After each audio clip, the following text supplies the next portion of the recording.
Hello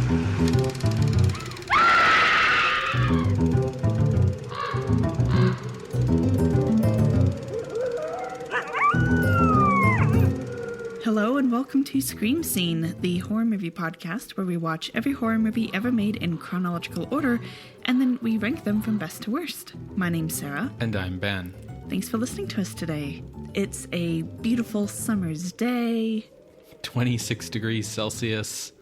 The sound of lawnmowers and birds singing. Right. Truly, truly summer is here. Indeed. How are you feeling? I'm doing good.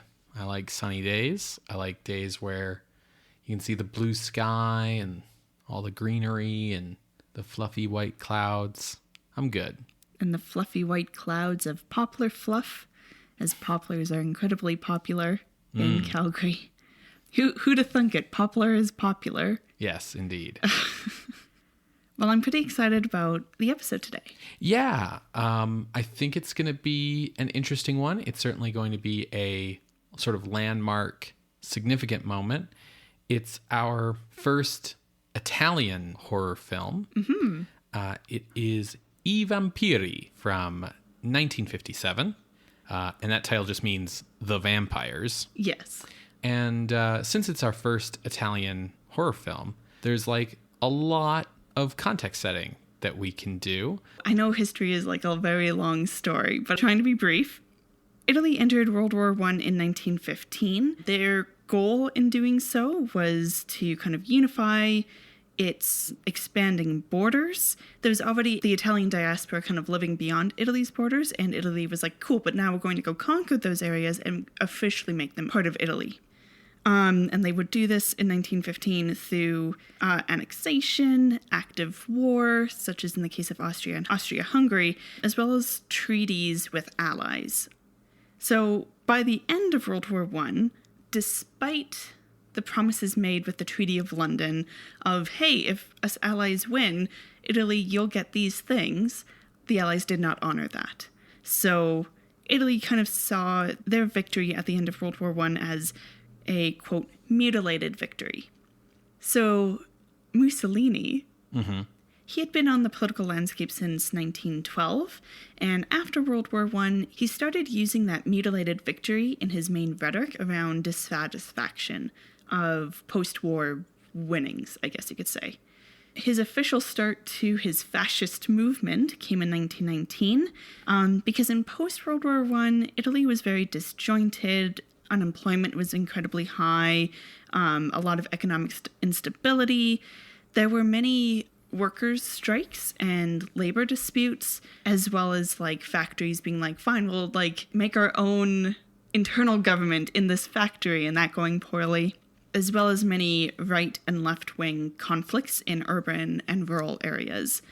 So in this context, Mussolini argued with his nationalist rhetoric for stabilization and order. You know, a lot of similarities here with what you might know about Germany's history post-World War I and Hitler coming to power. As seen in our episode 57 on Fairman Maria, where we gave context of film in Nazi Germany, horror was banned in fascist Italy, specifically in like the 30s and 40s. So while Mussolini didn't instigate cultural controls in the same way that Hitler did through like committees, he did have authoritarian control over the state, culture production, as well as even church structure and bureaucracy, which I think is really interesting. Like many fascists, Mussolini was very pro-war, expansionist, etc.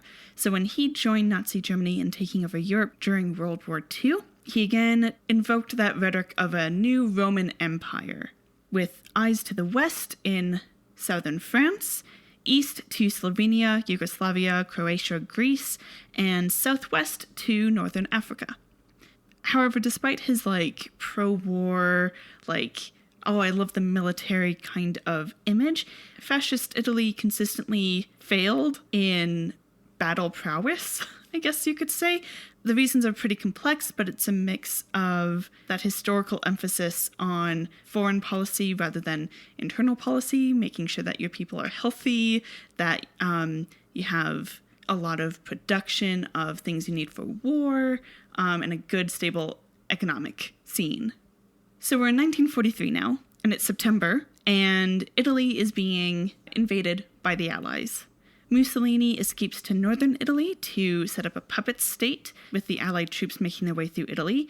The Italian troops, along with German troops, would come in to try to push out the Allies, but then would also, in the conflict, a lot of civilians were killed. So there ended up being almost like a civil war as anti-fascist groups fought against these German and Italian troops.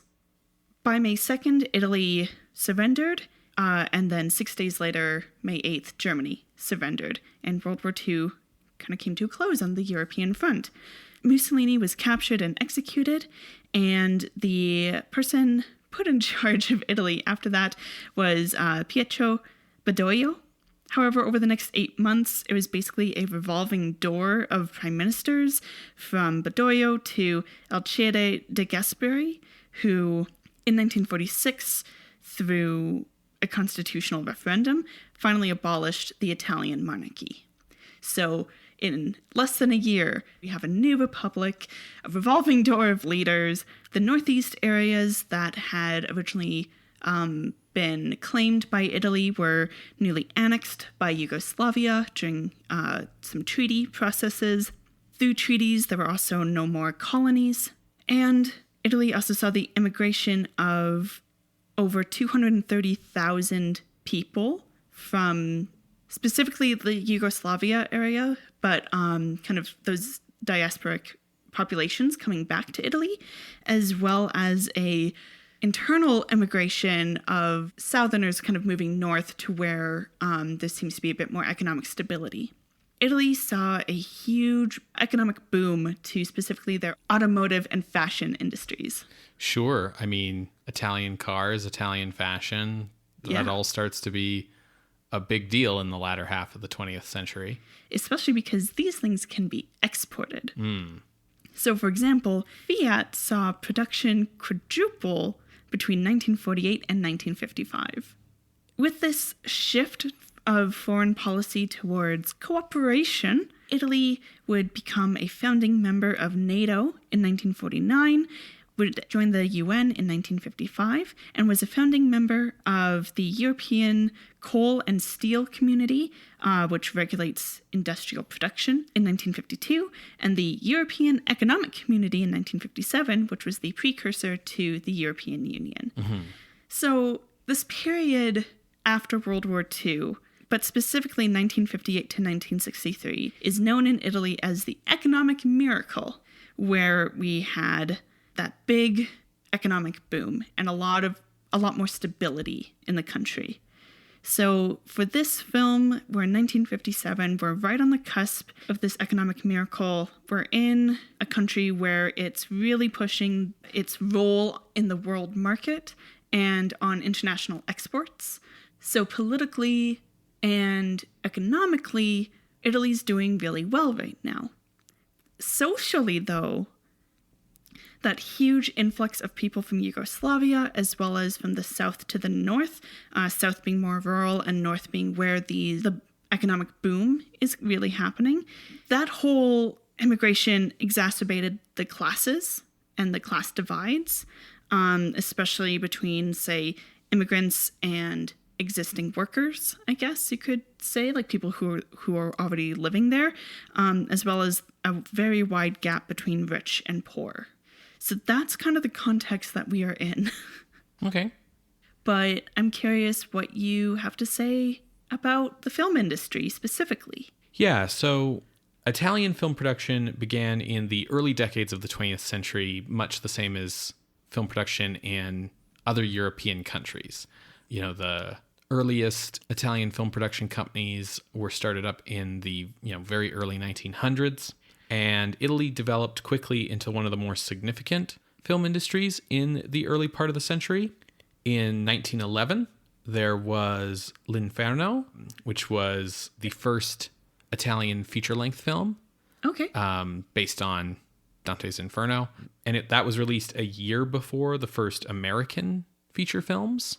So their film industry was prominent, innovative, and quickly expanding and progressing. Within a short while, the Italians were making, big historical epics like 1913's Quo Vadis and 1914's Cabiria. However, after World War I, Italian film suffered a major setback as the Italian economy collapsed. And so Italian film fell behind other European countries and kind of lost that innovative front guard position, especially to the German film industry, which kind of picked up the baton of being the avant-garde of film art through the 1920s. So to save and promote the Italian film industry, the fascist government created a number of protectionist policies designed to encourage Italian film, which also included policies that discouraged the impact of foreign films. So, for instance, there were quotas similar to the British system that there had to be so many Italian films produced, but also there were quotas on how many American films could be imported, and there was a law that all imported films had to be dubbed into Italian. You couldn't just subtitle stuff, and that had to be done at the expense of the studio producing the movie and putting it into Italy. So basically making it kind of financially pricey to import your film to Italy. So it's not like foreign film dried up entirely, but it was sort of limited to who could afford to have their movies dubbed. The government also set up a nationalized production studio and built a whole town southeast of Rome called Cinecittà, or Film City, which had studios, sound stages, development labs, post-production facilities, and even a film school, which Hollywood didn't have a film school. The Italian industry bounced back really successfully due to these fascist policies, if sort of completely in isolation. Not a lot of foreign films were being shown in Italy, and then because of Italy's really strict policies on importing films, other countries enacted retaliatory policies against Italian films, so Italian films weren't being exported either. So it was kind of this little hermit kingdom of film industry, which ultimately was very successful because it was okay, so we're working in isolation, right? So you kind of aren't being judged next to anything else. You can develop your own thing. It's just that Italian film wasn't really being seen on the world stage. Like the national film industry of their allies in Nazi Germany, the fascist government did not allow horror films, although it was not quite for the same reason.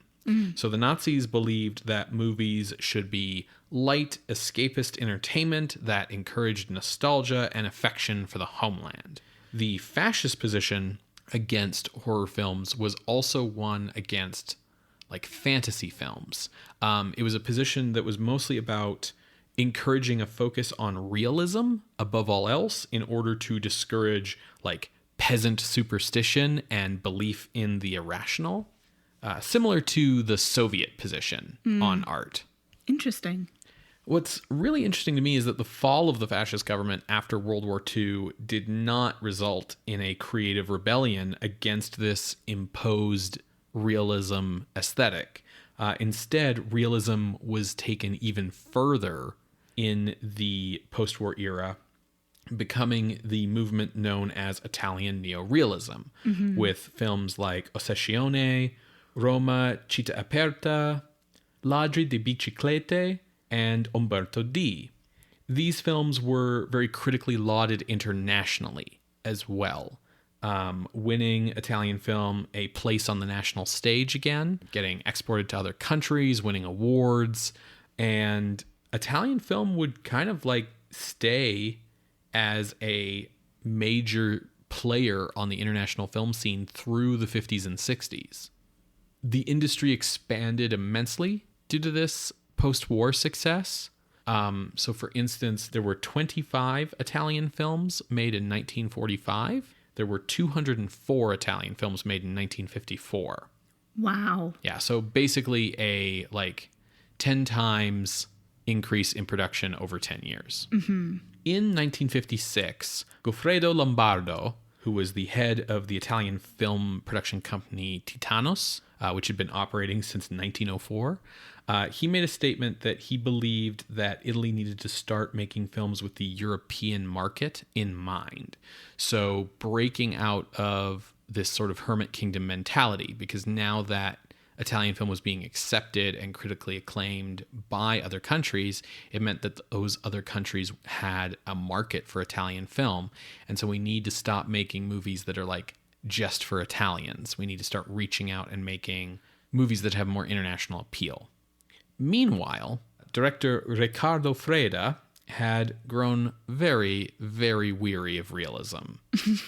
He was very sick of the neorealist movement.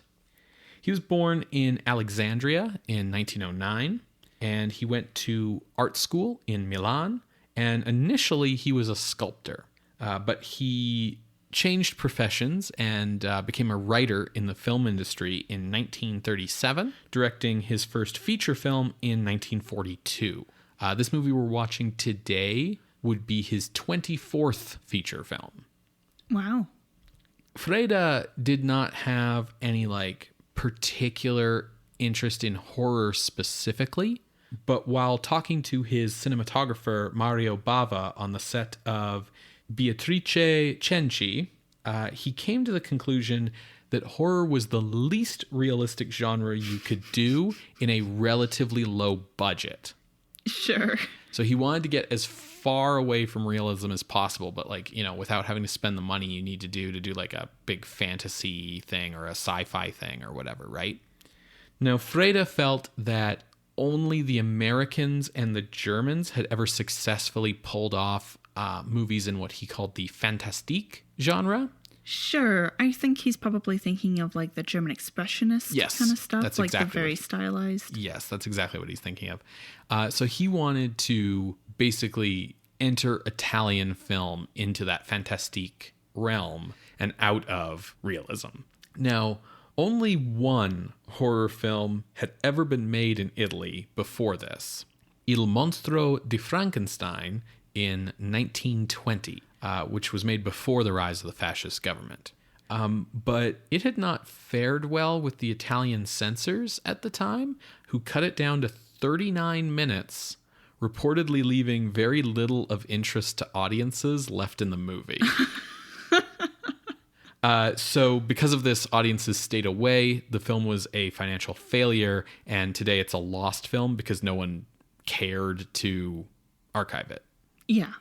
So Freda pitched the idea of the film to producer Luigi Carpentieri on the idea that it would pass the censors and that it could be shot in 12 days. So it was this proposal that Carpentieri pitched to Goffredo Lombardo at Titanos. Lombardo did not care for horror as a genre, but he thought the experiment had commercial potential. So he budgeted it with a low budget, 97 million lire, which would have been $155,000 US at the time. Yeah, so a Roger Corman kind of budget. Yeah, exactly. Yeah, the lire was not worth a lot in 1957. So the screenplay of I VAMPIRI is credited to Piero Regnoli and Rick Sihostrom. Now, Piero Regnoli was a screenwriter who would become known for his erotic themes. But I VAMPIRI was only his fifth screenplay since beginning his career in 1951. So probably kind of low on the erotic development. We'll find out. Meanwhile, Rick Sihostrom was a fictional person. The other writer of the script was actually Riccardo Freda, who did not want his name associated with the script, because horror's beneath him to write. So he invented this Swedish pseudonym. And the storyline takes its inspiration from a lot of old Gothic horror literature and tales. Wonderful. Specifically, the inspirations that were listed were things like Fall of the House of Usher by Poe and the Legend of Countess Bathory. That's the queen who believed she could be immortal by bathing in virgin's blood. Correct, yeah. But Freda kept the setting contemporary in order to keep the budget low. Sure. It's interesting that you bring up Bathory because she is kind of seen as a vampiric figure. Mm-hmm, yes. Because she bathed in blood. Yeah, she often gets like portrayed as a vampire in like modern vampire fiction. Or like she gets dubbed like Countess Dracula. Yeah. When actually she just was a mass murderer. Right. She was just crazy. It's fine. I mean, same thing as Dracula, right? Like Dracula wasn't a vampire. He was just a mass murderer. It'll be interesting to see like how much the movie draws from any kind of like native tradition versus how much it draws from like cinema, right? Like, yeah, because there's been enough of a tradition of like cinematic vampires by this point, and it's like, you know, so is Freda, in looking to make a horror movie, is he thinking about native Italian, you know, horror folklore or whatever, or is he thinking about Hollywood movies that he's seen and trying to imitate? Mm-hmm. And especially with that tie to German Expressionism, is he thinking about Nosferatu? Right. And like, you know, we've certainly seen with like Mexican and French horror films that like the modus operandi has very much been like, let's copy Universal horror movies because that's what horror movies look like, right? Mm-hmm. It also has me a little concerned because as we kind of talk about in our episode on 1932's Dracula, there's a very like xenophobic anti-immigrant thing, and Italy is seeing a lot of immigrants. Yeah. Especially like rural to urban from like even internally from the South. So it has me like a little worried like how they're going to handle that part, if they're going to do a bit more of a Dracula spin. Yeah, because ultimately like vampire myth begins in rural areas, in small villages in Eastern Europe, and sort of spreads out from there. And so it can be tied really easily to fear of immigration. It can be tied really easily to fear of like peasant superstition. And, you know, it can be tied really easily to like feelings of like, well, we're the civilized city folk, you know, and that sort of thing. Yeah. So for the lead female role in the film, Riccardo Freda cast Gianna Maria Canale, which was hardly a surprise because she had starred in all of his movies since 1948. Canale was born in 1927 and was the runner-up for the Miss Italia beauty contest when she was 20 years old. She was regarded sort of as the Italian Ava Gardner in her looks, and she fell in love with Freda on the set of Il Cavaliere Misterioso, and Freda left his wife to marry her. Ooh, scandalous. Indeed. So the couple worked together from 1948 onwards, and Canale took the lead in I VAMPIRI, despite not really liking the part or the movie. It would ultimately be her last film that she would make with her husband, although they would remain married until his death in 1999. She passed away 10 years later in 2009. The film was shot in black and white by cinematographer Mario Bava, partially to keep costs low, and also partially to make the movie's special effects easier to pull off, which Bava also designed. A decision late in the game to shoot the film in CinemaScope, which is to say anamorphic widescreen, saw the budget increase to 142 million lire, or $227,000. So almost doubled. Mario Bava was born in 1914, the son of sculptor, cinematographer, and special effects artist Eugenio Bava. Originally, Mario wished to become a painter, but when he was unable to make a living at that, he followed his father into the film industry, becoming an assistant cinematographer. His first feature film as a full cinematographer was 1943's La Avventure di Annabella, and by 1957, he had been working under Freda for quite some time. He was kind of Freda's go-to cinematographer, and he was well known in the Italian film industry as like an excellent cinematographer, especially of like women Like, he was known for, like, really making, like, Italian women look great on film. Okay. Now, by the 12th day of shooting... So the last day that Freda said that he would have this ready by. Right. The film was not yet complete. Oh, no. Having failed to deliver on his promise to the producers, Freda requested an extension, which was denied. This led to Freda abandoning the production. Just walked off the set and left. He must have been so stressed out. Like, imagine the level of stress to just throw up your hands like that. Absolutely.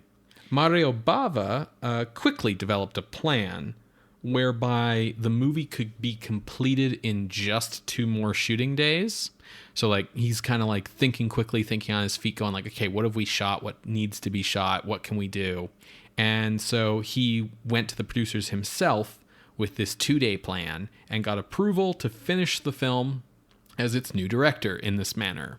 So to achieve this, Bava and Regnoli made some last-minute rewrites to the script, like stay up all night kind of rewrites, largely to accommodate the fact that in going over schedule, they had now lost most of the cast. Sure. Because it's like, now I'm shooting this other movie, right?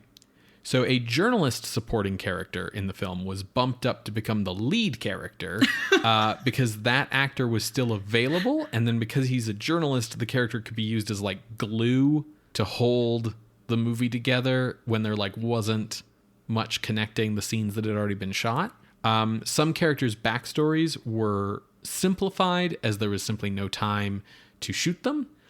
So like there's a henchman in the movie who was originally supposed to be like a Frankenstein, like assembled from dead parts and brought back to life. Also, Bava changed the ending of the film to a much less grim one than Freda had originally had in mind. Again, partially due to actor availability.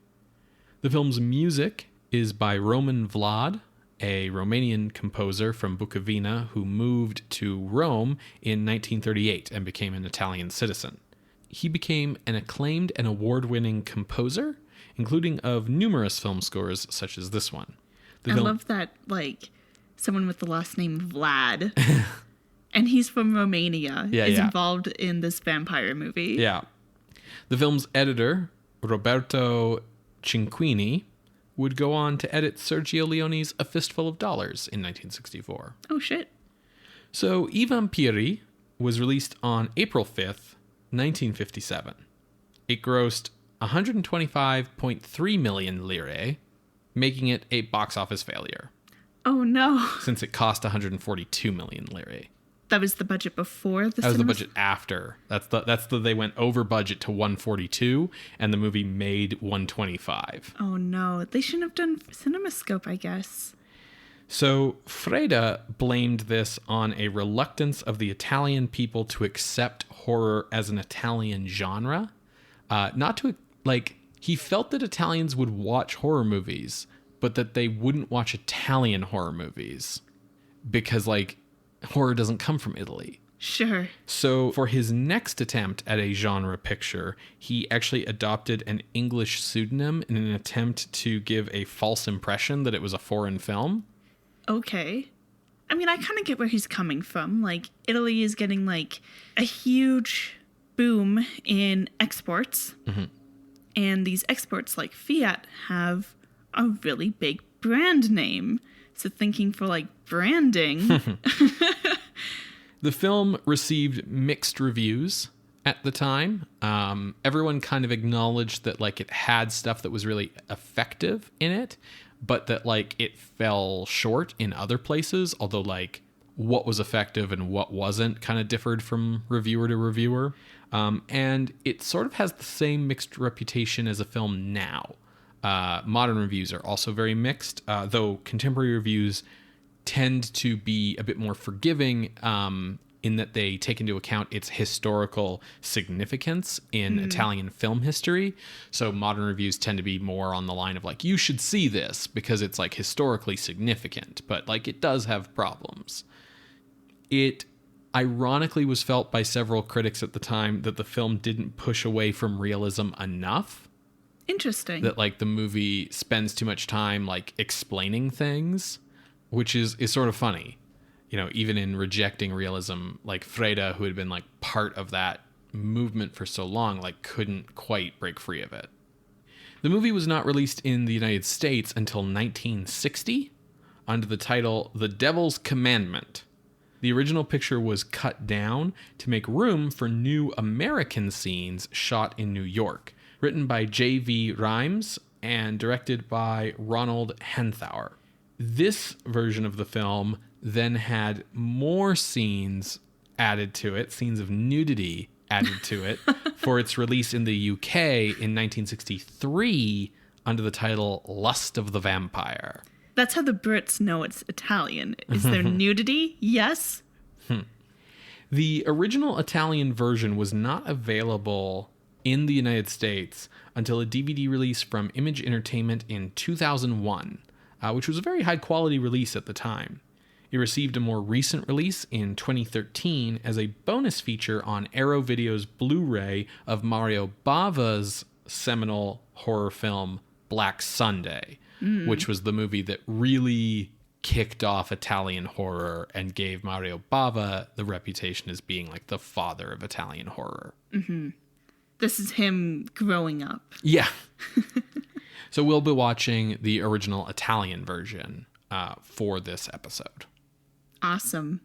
Well, I am super excited. As soon you had me at Gothic. Well, folks, we're going to watch the film. Hopefully you can find a copy and watch along. You're going to hear a brief musical interlude, and when we come back, we will discuss I VAMPIRI from 1957, directed by Riccardo Freda and Mario Bava. See you on the other side, everybody.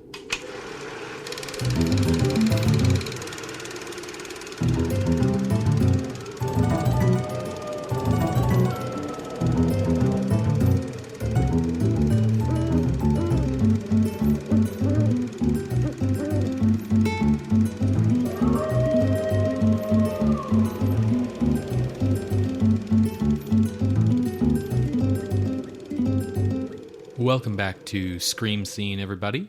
We just finished watching I VAMPIRI from 1957, directed by Riccardo Freda and Mario Bava.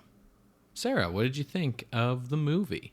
I kept thinking about when, in the context setting, you said that Bava originally tried to be a painter. I think this movie shows that he now paints with light. Yeah. Yes, absolutely. This is a very, very pretty movie. Again, I know you said that they chose black and white to help with the effects. It definitely helps with like achieving the atmosphere and the mood that they're going for. It's just a very beautiful looking film. I think any person who is interested in cinematography should see this movie. Wow. High praise. What did you think? I really liked this. Okay, good. Yeah. Because you were like, oh, high praise. I was like, oh no, he didn't like it at all. No, you're reading too much into my tone there. Yeah, I really enjoyed this one, but I feel like, going into specifics can wait till later.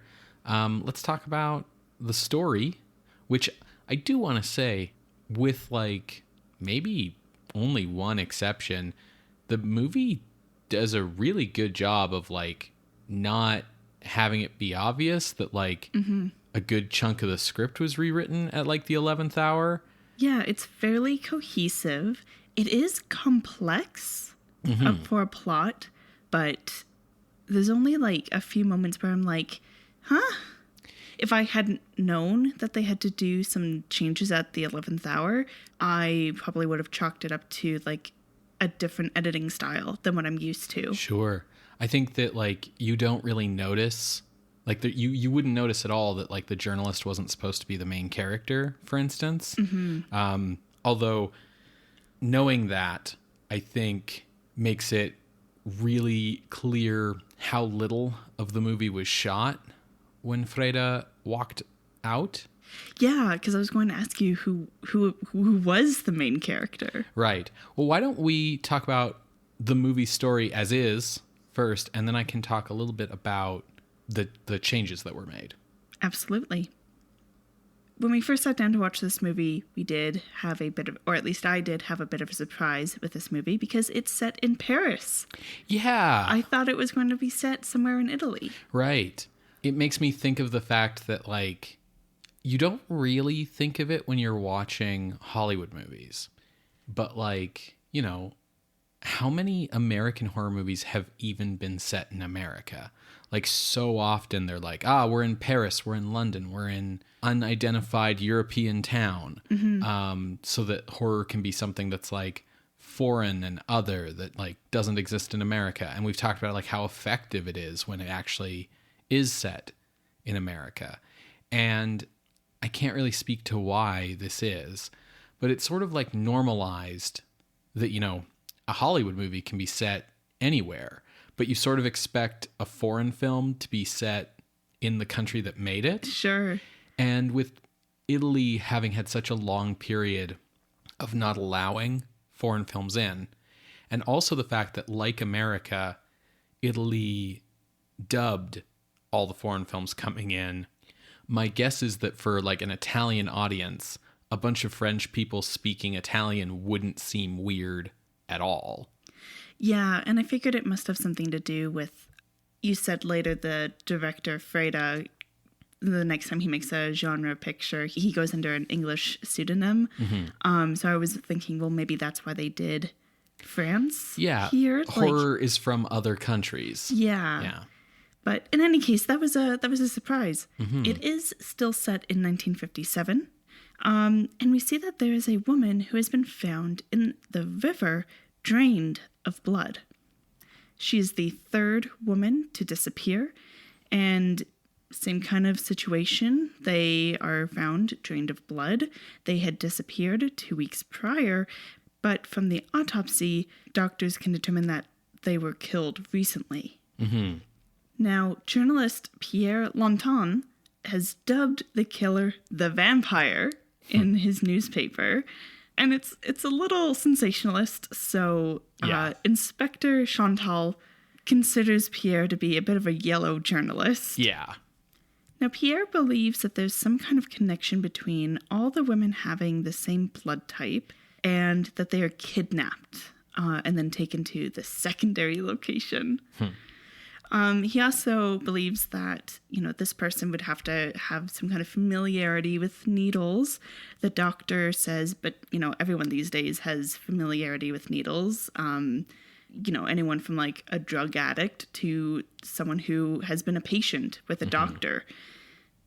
Using a photo that was taken of the latest victim, Pierre asks around the victim's school and meets her friends. One of them is named Laurette. And Laurette mentions that at one point they, as a group, had been followed by a man and identifies that it was this man who was in this picture. And we find out as the audience that that man is back and following Laurette. So this man, we find out his name is Joseph. We see that he is a drug addict. We don't know exactly what he's addicted to, but he is being manipulated by an unseen man, saying, I'll give you the rest of your fix if you kidnap this woman for me, like you did the others. Now, Joseph goes to follow Laurette and kidnap her, but Pierre is hanging around. So Joseph can't. He books it, and Pierre follows him. Because of this, Joseph gets spooked, and thanks to finding a leftover vial in his apartment, Joseph heads to this doctor, and he's asking to see him. And he explains, like, I know it's you who's drugging me, because your name's on this vial. This professor is named Professor de Grand, and Joseph is here. He's asking too many questions, so de Grand's assistant kills him. Yes. Pretty, like, on screen, and pretty, like strangle from behind. Like, no qualms at all about just attacking this dude. Before they kill Joseph, Joseph does mention that, you know, someone was following me and, you know, I don't want to do this anymore. So they know that there's someone close on the trail. So to cover up this death and any loose ends, de Grand fakes his death. There is a subplot that I haven't really touched on yet where Pierre is being pursued by this woman named Giselle Dugond. She is the niece of the local Duchess, Marguerite Dugond.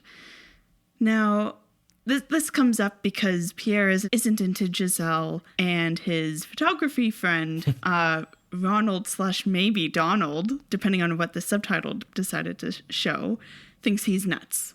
Because he's like, Giselle is gorgeous. She's the niece of a duchess. What the fuck? Anyways. I really like the way this subplot starts.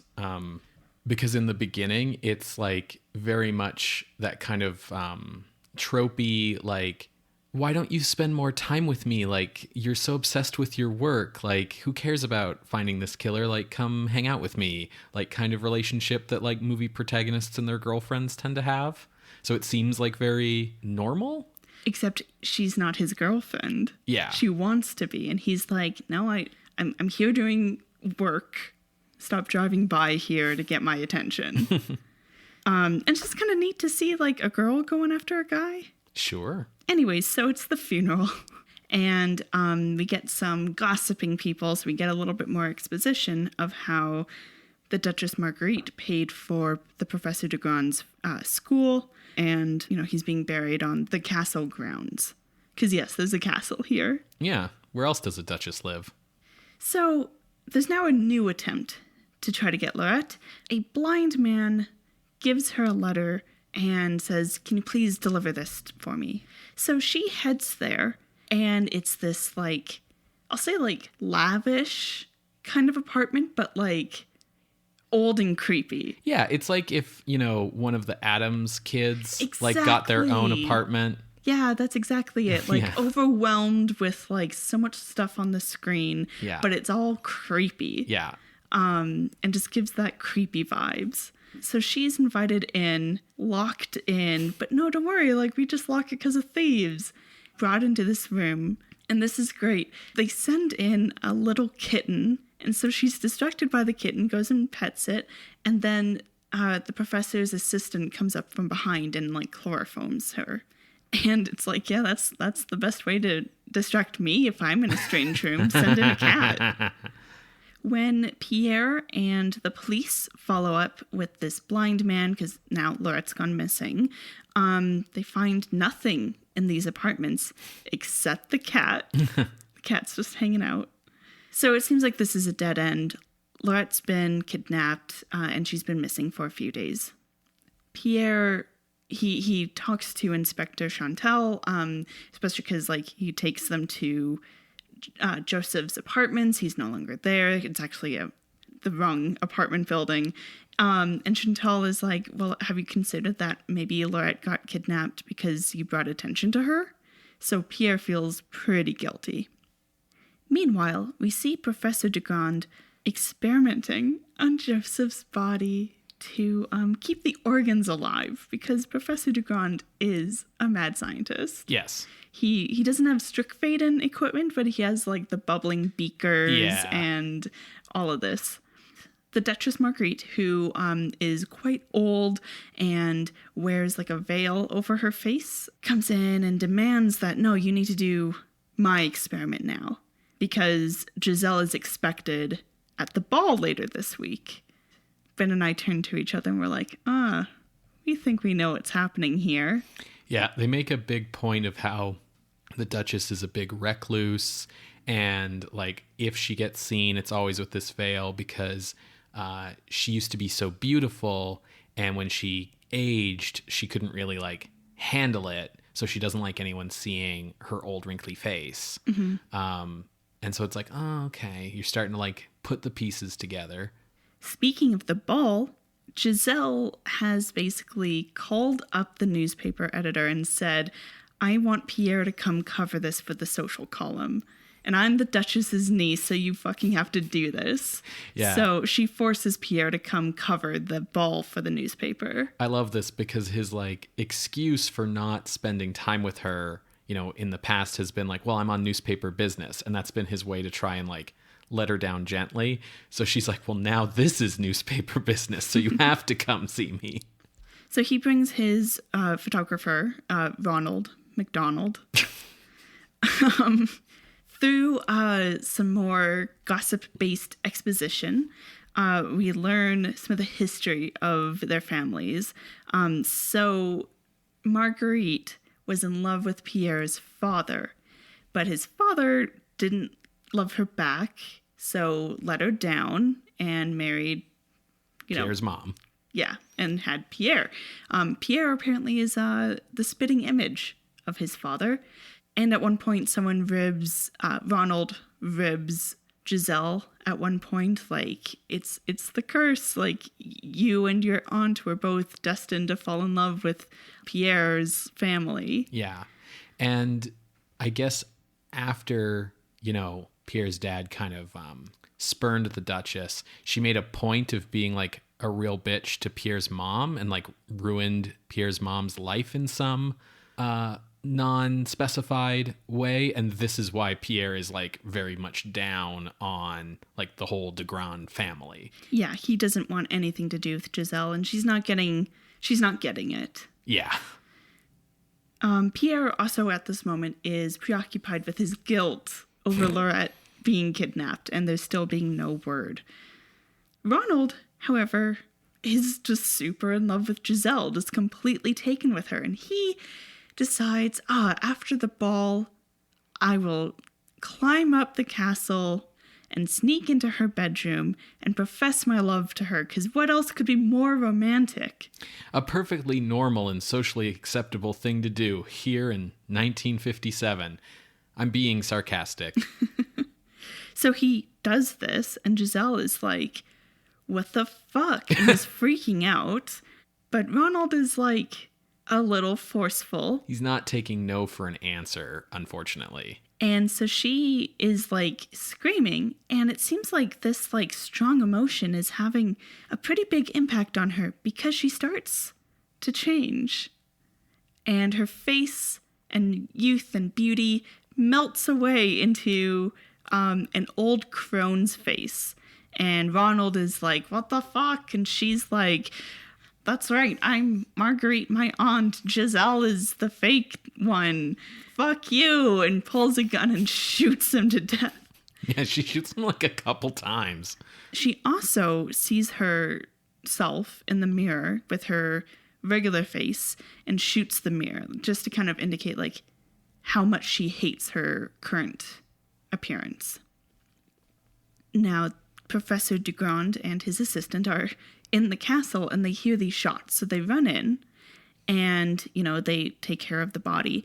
And she's like, you need to turn me back into Giselle. Like, I don't care. You need to bring my youth back.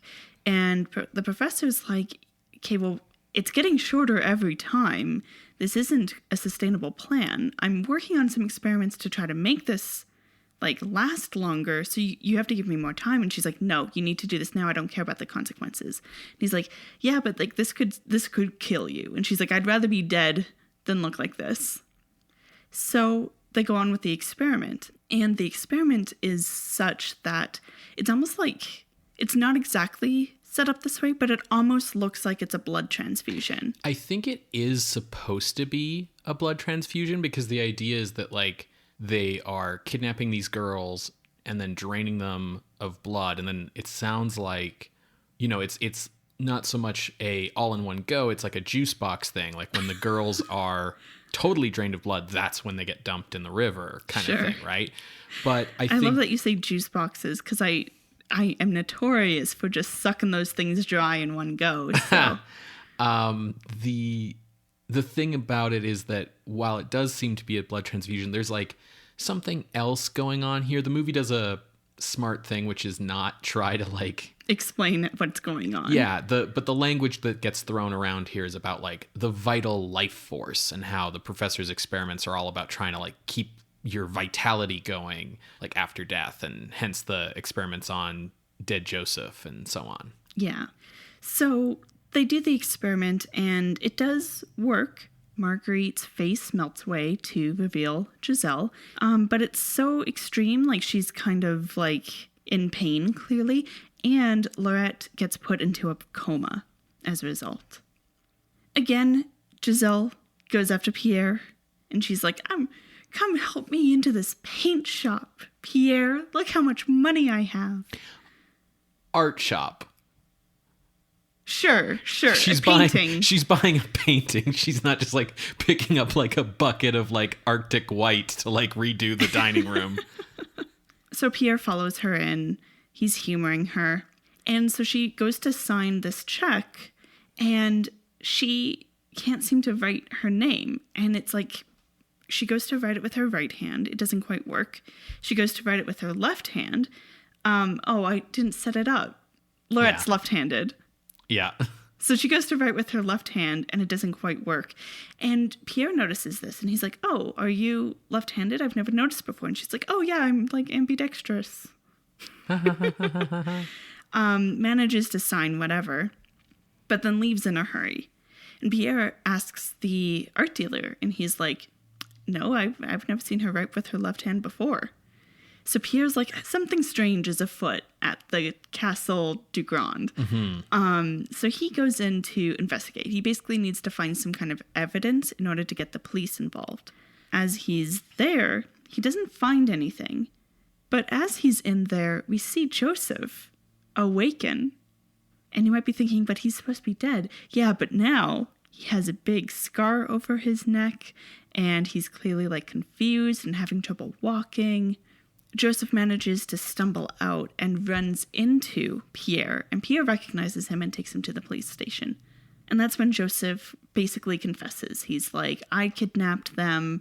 I kidnapped the girls, but only because of being manipulated.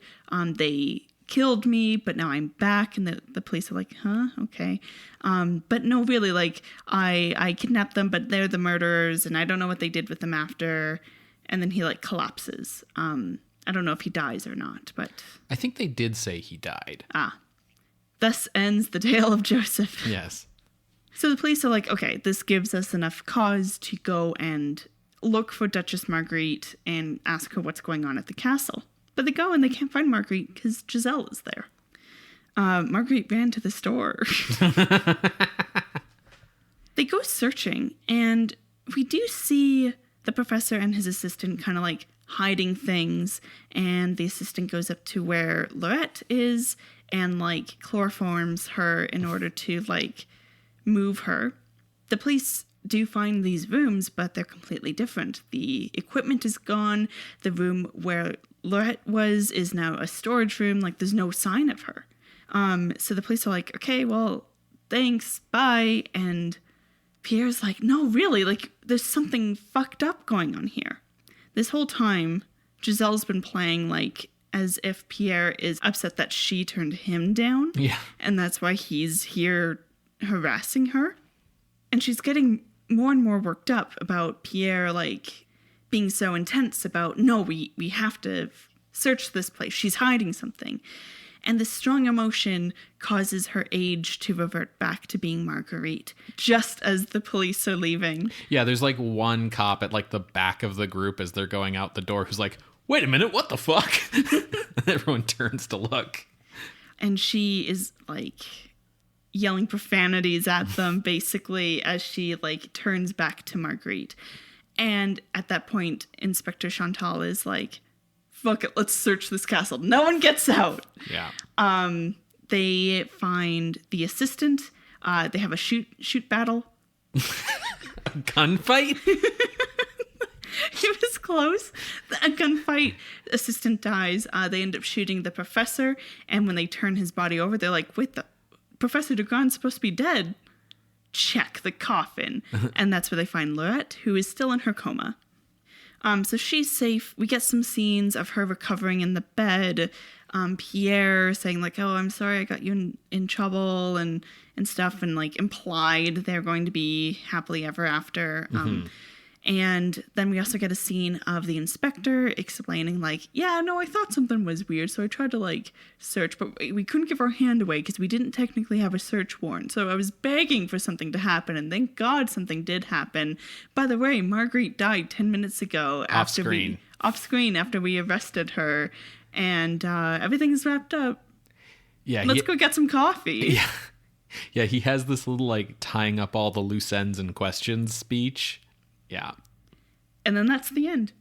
So the way that you can tell if a scene was shot by Freda is if Gianna Maria Canale is in it, because like she was not there for any of the like reshoots in the last 2 days. Is that Giselle? Yeah, / Marguerite, yeah. Which is why her character dies off screen. Yeah, I had a feeling. Yeah, in the original script, she was supposed to hang herself. Whoa. Because like, oh, everyone's found out my secret and knows that I'm actually old and ugly. Yeah. Yeah. Yeah, especially because she dies off screen. I was kind of hoping that, like, maybe she died from, like, turning to dust, you know, turning to skull face to dust. Right. But no, it was just like, yeah, she died. Yeah. Meh. The professor's assistant was supposed to be a Frankenstein. And you can sort of tell this because he's got like a big scar on his face. And he limps around. Yeah, and his arms kind of like move weird. Cause yeah, he's supposed to be a Frankenstein monster, basically. Yeah. The inspector would have originally been the protagonist. Okay. Pierre was always, in the movie. And I think him and Lorette were always supposed to be like the young breeding couple, essentially, because like Chantal's quite a bit older. Like the idea was supposed to be like this meddling journalist getting involved, and that gets this like innocent girl captured, and like Chantal's having to like, play cleanup. And this is sort of why Chantal's characterization kind of like metronomes back and forth between being like totally in control of what's going on to kind of incompetent, depending on kind of what scene we're doing. Because yeah, he was supposed to be sort of the one driving the investigation. So all the scenes where it's like Pierre doing all the major heavy lifting in terms of like figuring out the clues and following Joseph and doing investigative stuff, all would have been like Chantal originally. Okay. So it wasn't so much an issue with Chantal's actor of like we didn't have access to him, because clearly they shot some stuff with him in the reshoots, particularly that last scene. It was more a thing of like, how can we shoot everything we need for the story to make sense in 2 days? And it was much easier to do that if it's just like this one character going around and doing everything, who like isn't accompanied by like an army of extras and all these other things. So that's basically like the major differences. So I think they did a really seamless job, honestly. You don't really notice it other than if you do ask yourself the question, like, what's up with the assistant? Like, what's his story? Or when you get to the end and it's like, yes, and the lead villain died off screen. She went back to her home planet. Like, yeah. That's something that kind of gives it away a bit too. Yeah, I think probably the thing that took up a lot of their time and probably a large part of their budget was the production design. Oh, yeah. They are doing so really much big, elaborate sets on a very small budget. And it looks really good. You can kind of tell they're painted walls made to look like stone walls with like weird statues in the castle and weird drapes and stuff. But like, it's really well done. Well, I think why it's well done is because like the painting itself and the design itself is good. Because yeah, you can, depending on how close the camera gets to some of the walls, you can definitely tell that like they're just sort of flat like cardboard walls that have been painted up to look like castles. But the painting is really well done and the design of it is really cool. And so you can kind of forgive it. And even in the apartment, just the amount of mise-en-scène that's going on there was really impressive. The final room that Lorette goes into, there's like a bird cage by a window, but its shadow is being projected on like the main like wall above the fireplace, and it's spinning, so it really catches your eye. So it feels like, oh yeah, you trapped. You fucked up, girl. Yeah. And just like really complex that way. Yeah, they really have a lot of atmosphere in this movie, and they're really going for it despite the fact that they don't really have the budget for it. Or the time. Right. And, this extends to the fact that like I'm pretty sure the only shot that is actually on location is the scene where they scoop the girl out of the river at the very start. Because any other time that they're outside, I'm pretty sure that they are on a set. There's a lot of occasions where the sets are being designed with these like weird forced perspective backdrops. It's sort of like if you had, you know, the floor, like the street and the sidewalks are real and people are standing on them and there's a real car that they're standing behind, but like the background, the sky, and then even like coming forward into like what the building beside the sidewalk is coming towards the camera, that's all just like a picture of Paris that someone's like blown up to a big size and like kind of like molded along some walls with some forced perspective. And like some matte work going on, which I think is honestly was smart. Yes. Because they're supposed to be in Paris, right? Yeah. If they were shooting on location, it would be clearly in Italy. Yeah. And I think there's like some shots where they're outside and you see the sky, but all of the ones where you actually see a real sky, it's like the camera's very low angle looking up, so you don't see anything else. So they're probably just standing outside the soundstage, basically. Yeah. And ultimately, while if you're looking for it, you can tell that it's fake, at the end of the day, I also know that vampires don't exist. So, like, I'm not, like, super bothered by it. Like, it's actually kind of fun to sort of notice all the things and try to, like, figure out how they did them, but it doesn't ruin your enjoyment of the movie, or at least it shouldn't. If it does, you need to like take a step back, I think. The acting was all right. I think Lorette and Giselle/Marguerite were probably the two standouts, but there were no failures. You know, there was no one who I was just like, ugh. Yeah, absolutely. I mean, it's hard sometimes for me to identify bad acting in foreign films. Yeah. Because I'm not quite sure sometimes what it looks like in other languages, oddly enough. But certainly there was like no one here who I thought was coming across as like bad. So I agree with you there for sure.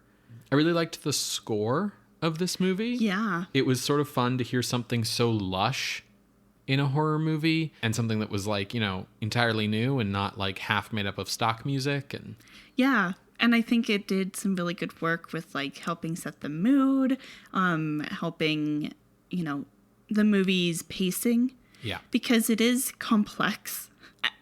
I think it could have, in the hands of a different director, perhaps, could have felt like very much like a B movie of like, now we're at this location, then we go back to this location, then we come back and it's like, oh, he's not there, and then we go back to this police station. Yeah. At no point did I feel like we were wasting time. One of the things that can really help combat that problem of B movies, I feel like, is, you know, I'll use the example of Lorette going to the apartment, getting snatched, and then Lanton bringing the police there and no one's there. Right? The thing that really helps with that is when you go back to the location, is your camera in a different place? Are you looking at the location from different angles?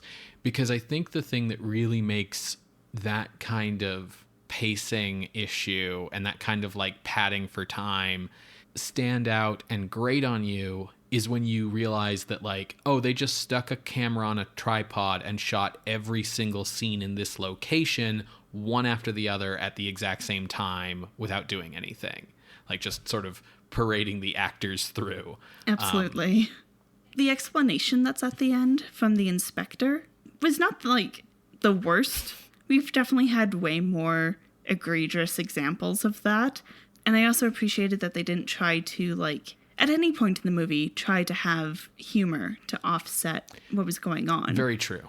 The movie is fun though. Is how I would describe it. Like, lots of great atmosphere, mystery, spooks. There are grisly details. You know, people get killed on screen. We see dead bodies. We see people's scars. We see, you know, all kinds of stuff. People get shot. There are, like, full-ass skeletons in closets. You know, lots of grisly stuff. But the movie doesn't have comic relief, but everything's sort of presented in such a way that, like, it's kept fairly light. Like it's dark and spooky in the way that a horror movie should be, but it's a fun horror movie. Like you can tell that this is for entertainment. Like the movie almost starts saying something about like class and the way that the rich feed off the poor and stuff, but it doesn't really quite get there. And my feeling is that the filmmakers were not like trying to make a statement. They were just trying to like spin a fun yarn. Absolutely. Which is fine. And they succeeded, I think. If I were to come in and try to make changes to this movie to make it go further or do something else, I think it would have been better if the final transformation would have gone from Giselle to Marguerite to a skull in like Invisible Man or Jekyll and Hyde kind of situation or something. Right. If we needed an explanation at the end, there should have been something more like from the professor's notes or the professor on his deathbed or something, not just standing around listening to the inspector give exposition. And Lorette should have died in the experiment. Yeah, but they're certainly like clearly working with the pieces they have. Absolutely. At the end of the day. And yeah, I think it would have been really powerful to have something about like that social commentary, especially given the context that this movie came out in. But I don't think their intentions were to set out to do that. Yeah, like and I you don't said, think they were trying to make a fun yarn. They wanted to make something that wasn't neorealism, and I do think they succeeded at their goals. And neorealism is full of social commentary, so I can see like trying to get away from that as well. Yeah, like basically at one point, like the closest the movie gets to social commentary is at one point, like Lanton talking to Giselle and being like, yeah, you think you can just like order me around to do whatever you want because you're nobility. I'm just the slave class. And then there's the fact that, you know, she's killing all these people with impunity to like feed off of them. And like you can read metaphors into that, but it's not something the movie is like going for, right? As for your desire to have her like disintegrate into a skull at the end, I think that was probably never in the cards because of how they set up the like lore, I guess you could say, in the movie. Yeah, it's not like every time she reverts back she's getting older. Yeah, she's just going to her natural age. Yeah, and it's not like she's like 2,000 years old and been doing this since medieval times. Like the implication is that Marguerite was Giselle's age now in the 1920s, that like she got turned down by Lanton in like 1925. And so if we assume that Giselle is the same age as Gianna Maria Canale, the actress, that means that Giselle's like 30. So if Margarita was 30 in 1925, that would mean that she's like 60 something now, like 62, which is not like dissolve into dust old, right? I mean, unless you're in Hollywood. Sure. Speaking of like how old she is, you know, I guessed the twist of the movie early, as did you, but that just means that I was pleased when I turned out to be right. Like, because you get excited about like, oh, is that what this movie's going to be about? That'll be so cool. And then it's like, oh, cool, it is. I always like it when the mastermind villain is like an old woman. I just always, maybe I like old lady vampires. Yeah, I was thinking about that. Like, I think it's just because I really like Vampire. Yeah. But I do think that the movie would have been better served if she had been older. Like if she'd been in her like 90s and it was like Pierre's grandfather. Yeah, or something. Because honestly, the difference between Giselle and Marguerite is like she doesn't have her late 50s Italian movie star makeup on when she's Marguerite. Her hair is white. Her teeth are kind of blackened. She has some bags under her eyes. Don't we all? And, you know, I think there's something like where her lips are a little different. But, like, that's kind of about it, which makes her, like, complete, like, disgust with herself feel like a little over the top. And, I mean, there's something you could do about that where it's, like, vain people who obsess over every little thing when, like, looking at her, it's like, hey, if that's how you look when you're 60, like you've aged quite gracefully. You know, there could be a statement about vanity there, but I don't think that's what the movie's going for. And I think like, yeah, if she had like reverted into like, you know, like Emperor Palpatine levels of decrepitude, it would have been more powerful of a visual, like more shocking, more horrific, I guess. Yeah. But it is always cool to see the old Jekyll and Hyde makeup trick get used. Yeah, it's always nice when that comes back. And it's still always just like, oh, look, it's doing the thing. Yeah. I will say there ain't no actual vampires in here. They're science vampires and metaphor vampires. Yeah. This movie actually has a lot more in common with The Corpse Vanishes. Yes. And it's also got a bit of Murders in the Rue Morgue, a bit of Frankenstein, a lot of like disparate sources here. But it's like, I don't know if it's explicitly trying to do an homage, but it's definitely like more than homage. They're probably something in the fact that they've probably both movies are drawing on that same Countess Bathory source. Yeah. I will say that while it's tempting to look back in time and try to guess like what movies Freda is like pulling from for his aesthetic here. And this movie does, as Sarah said, this movie has an aesthetic, which I think speaks to the fact that like both the director and the cinematographer / director were like artists before they were filmmakers. Mm-hmm. It's also important, I think, to look forward in time at the influence this movie had going forward. Mm-hmm. Obviously, this is our first Italian horror film, and obviously horror becomes a big Italian genre. And obviously, like, a big part of that is Mario Bava, who, you know, finished off this film and would go on to direct, like, the big deal early Italian horror films. But there was one specific detail that I noticed that had my, like, film history connections, like, sense going, which is that, like, at the early portions of the movie, when like Joseph is kidnapping people, or when we don't know that it's Professor Degrand who's like ordering him around or whatever, you know, the mysterious assailant, the vampire of the papers at the start of the movie, we only see as like someone with black gloved hands. And that's an imagery that we last saw in The Spiral Staircase as a way of like concealing the killer's identity.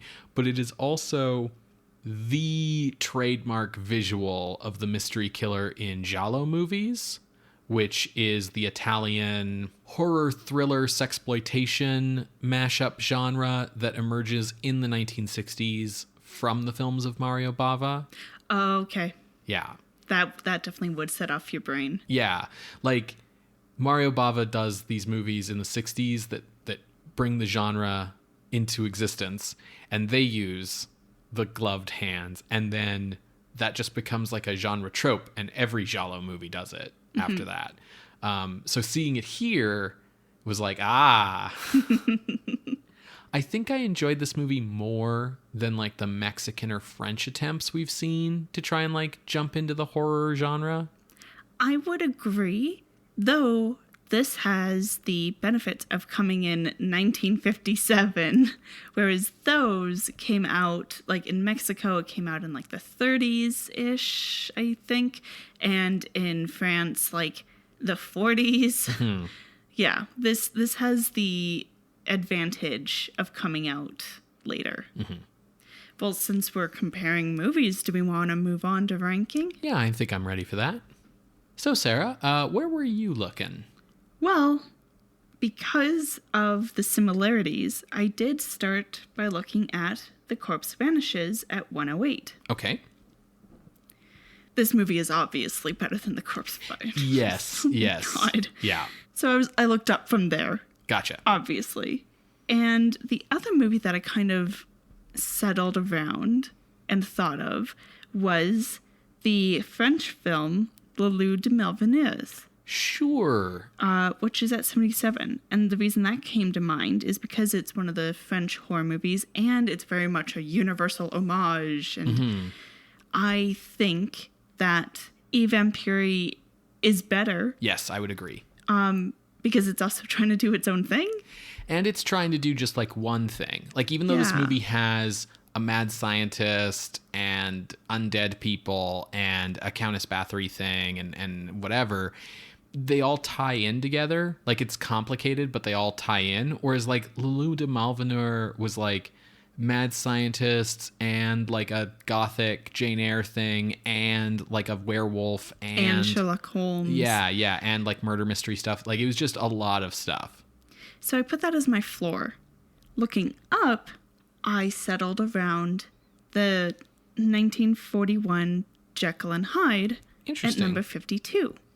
Because of that, like, you know, obviously, like, the dual personality thing. And I just thought that it was interesting to compare, because the 41 Jekyll and Hyde, it fails to realize that in order for that story to work, people need to have sex drives.